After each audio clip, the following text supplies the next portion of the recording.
welcome to this explainer. Okay, we have an absolutely fascinating one for you today, so let's just dive right into it. We are going to be unpacking a brand new, frankly mind-bending academic paper by Dr. A.R. Thornton from the Journal of Biblical Linguistics and Textual Studies. We're looking at what might literally be the most consequential game of telephone in human history. We are talking about a single word, one ancient word, that was translated, mistranslated, and passed down over 2 millennia, and it essentially shaped all of Western religion. I mean, the historical stakes here, they really could not be higher. So, consider this for a second. What if one of history's greatest miracles was actually just a typo? Or, well, maybe more accurately, a massive ancient translation fail. For 2,000 years, the doctrine of the virgin birth has been this absolute cornerstone of Christian orthodoxy. Billions of people across the globe have recited creeds based entirely on it. But what actually happens when we use linguistics, textual criticism, and historical evidence to examine the original, underlying text? The specific crime scene of our linguistic detective story today is Isaiah chapter 7, verse 14. This is the foundational text. It was written in Hebrew centuries before Jesus was even born, and the author of the Gospel of Matthew cites this exact passage as the ultimate, undeniable proof of a virginal conception. But, as we're going to see, Matthew wasn't actually reading the original Hebrew. He was reading a translation. And honestly, that is exactly where the plot thickens. All right, moving into section 1, the missing Hebrew word. When the prophet Isaiah wrote his incredibly famous passage, the word he originally used to describe the mother of this prophesied child was Almah. Now, if you go and look up Almah in literally any standard academic Hebrew lexicon today, it simply means a young woman of marriageable age. That's it. It doesn't inherently mean virgin at all. If Isaiah wanted to specifically and unambiguously say virgin, well, he had a perfectly good Hebrew word just waiting for him to use, which is bithalah, but he conspicuously ignored it. And just to prove that Isaiah didn't, just randomly forget that the word for virgin existed, the actual Hebrew word Bethulah appears 50 times in the Hebrew Bible. More importantly, Isaiah himself uses it 5 separate times in his own book. So the absolutely crucial point here is that in chapter 7, verse 14, he had the specific vocabulary available to him, but he specifically and very deliberately chose not to use it. So what exactly does Almah mean then? Well, the word only appears 9 times in the entire Hebrew Bible. It's used to describe Rebekah before she gets married, Miriam watching over baby Moses, and maidens playing timbrels in a parade. But most tellingly, in Proverbs 30:19, the word is used in an explicitly erotic context, describing the way of a man with an Almah. Now, you definitely don't use the word virgin in that kind of context. The scholarly consensus across the board is absolute on this. It just means a young, unmarried woman. Which brings us to section 2, the ancient Greek game of telephone. Enter the Septuagint. Back in the 3rd century BCE, Jewish scholars translated the Hebrew scriptures into Greek, and naturally, they had to make some translation choices. When translating our pivotal word Almah, they were surprisingly inconsistent. 4 times out of the 9, they translated it using the Greek word neonis, which just means, generically, young woman. But exactly 2 times, and yes, this includes our crucial passage in Isaiah, they basically gave the word a massive theological upgrade. They translated it as Parthenos, which is a Greek word strongly associated with literal virginity. So, when the author of Matthew was writing his gospel decades after Jesus' death, he was quoting the Greek translation of Isaiah. He was not looking at the Hebrew original. He saw the Greek word Parthenos, read it in its strictest, most biological sense of virgin, and essentially built an entire theology around it. As Rabbi Tovia Singer points out in our source material, the word for virgin never even passed the prophet Isaiah's lips. Tracking this historical timeline makes the linguistic shift crystal clear. It's like a giant puzzle coming together. We start way back in 734 BCE with the Hebrew Almah. Then, the Greek Septuagint shifts it to Parthenos.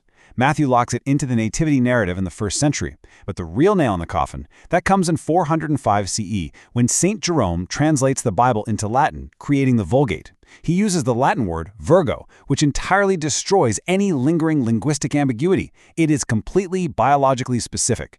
And from there, the 1611 King James Bible brings it straight into English, permanently institutionalizing the doctrine for the Western world.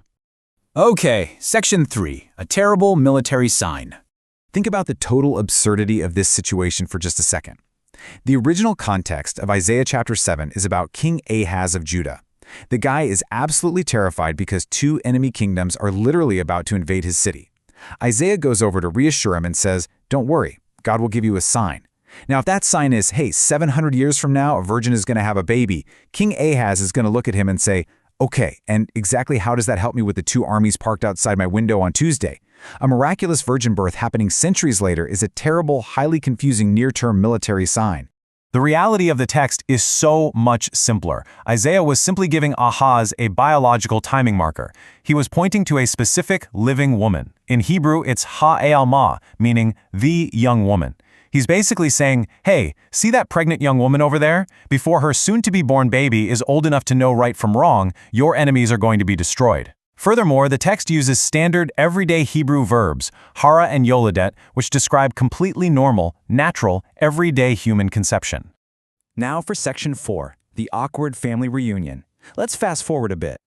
In the Gospel of Mark, chapter 6, the townspeople are trying to figure out who Jesus is, and they literally just list off his siblings. They name James, Joses, Judas, Simon, and reference multiple unnamed sisters.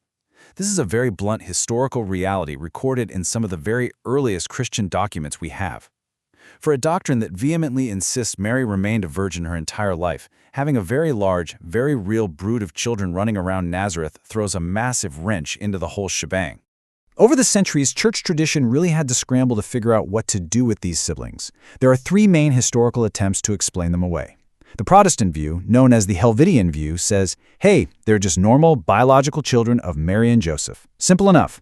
The Eastern Orthodox Epiphanian view argues they are Joseph's kids from a prior marriage, and the Catholic Hieronymian view claims they're actually just cousins.